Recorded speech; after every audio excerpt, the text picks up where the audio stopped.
Hello friends, welcome to my channel. আজ আমি সম্পূর্ণ নিরামিষ পদ্ধতিতে পনির বাটার মশলার রেসিপি আপনাদের সাথে শেয়ার করব। তো চলুন ভিডিওটা স্টার্ট করা যাক।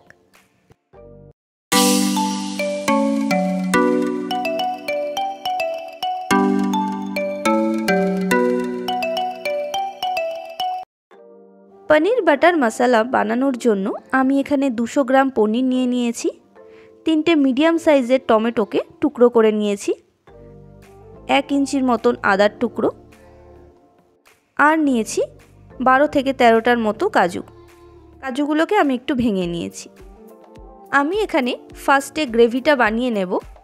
এর জন্য আমি কড়াইতে 1 টেবিল স্পুন রিফাইন্ড অয়েল আর খানিকটা বাটার দিয়ে দিলাম। বাটারটা ভালো করে মেল্ট হয়ে গেলে এবার আমি এর মধ্যে 2টো দারচিনি দিয়ে দিচ্ছি। দারচিনিগুলোকে আমি একটু ভেঙে দিলাম। এবার আমি এর মধ্যে 4টে এলাচ আর 2টো লবঙ্গ দিয়ে দিলাম। এগুলোকে হালকা করে একটু ভেজে নিয়ে এর মধ্যে এবার আমি টুকরো করে রাখা আদা আর টমেটোগুলোকে দিয়ে দেব।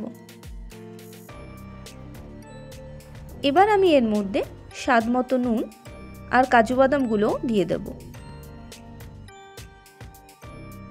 এবার আমি এর মধ্যে 1/4 টিস্পুন হলুদ গুঁড়ো দিয়ে দিচ্ছি। আপনারা চাইলে টমেটো আর কাজুটাকে আগে পেস্ট করে নিয়েও এই রান্নাটা করতে পারেন, কিন্তু এই পদ্ধতিতে করার ফলে এর টেস্টটা আরও অনেক গুণ বেড়ে যায়। এবার আমি এর মধ্যে 1/4 কাপ জল দিয়ে দিলাম। এবার ঢাকা দিয়ে টমেটোগুলোকে 10 মিনিটের মতো একটু বয়েল করে নেব। 10 মিনিট হয়ে গেছে। এবার আমি ঢাকনাটা খুলে নিচ্ছি। টমেটোগুলো আমার খুব ভালোভাবে সেদ্ধ হয়ে গেছে। এবার আমি এগুলোকে একটু ঠান্ডা করে নিয়ে একটা মিক্সিং জারের মধ্যে নিয়ে নেব।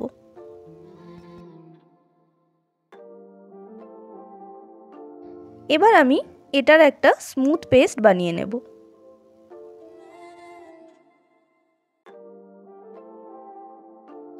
পেস্টটা আমার রেডি হয়ে গেছে। আপনারা দেখতেই পাচ্ছেন এর টেক্সচারটা। এবার আমি একটা ছাঁকনির সাহায্যে এটাকে ভালো করে ছেঁকে নেব, যাতে এর মধ্যে কোনো রকম লাম্পস না থাকে।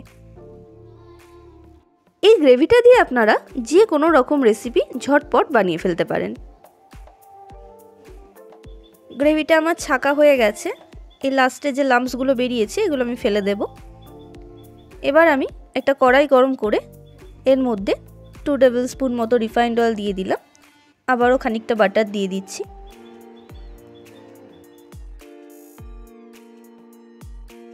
তেল আর বাটারটা খুব ভালোভাবে গরম হয়ে গেলে এবার আমি এর মধ্যে 2টো কাঁচা লঙ্কাকে চিড়ে দিয়ে দিলাম আর 1 টিস্পুন রেড চিলি পাউডার।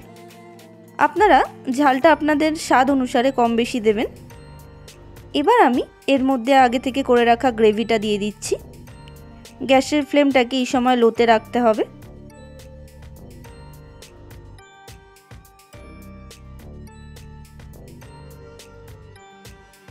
এবার আমি এর মধ্যে 1 টিস্পুন জিরে গুঁড়ো, 1 টিস্পুন ধনে গুঁড়ো, 1/4 টিস্পুন হলুদ গুঁড়ো দিয়ে দিলাম। দিয়ে এগুলোকে খুব ভালো করে মিশিয়ে নিতে হবে। এবার আমি এর মধ্যে 1 টিস্পুন চিনি আর স্বাদ অনুসারে নুন দিয়ে দিলাম। আমি এখানে খুব বেশি পরিমাণে নুন দিইনি, যেহেতু গ্রেভিটা বানানোর সময় আমি নুন দিয়েছিলাম।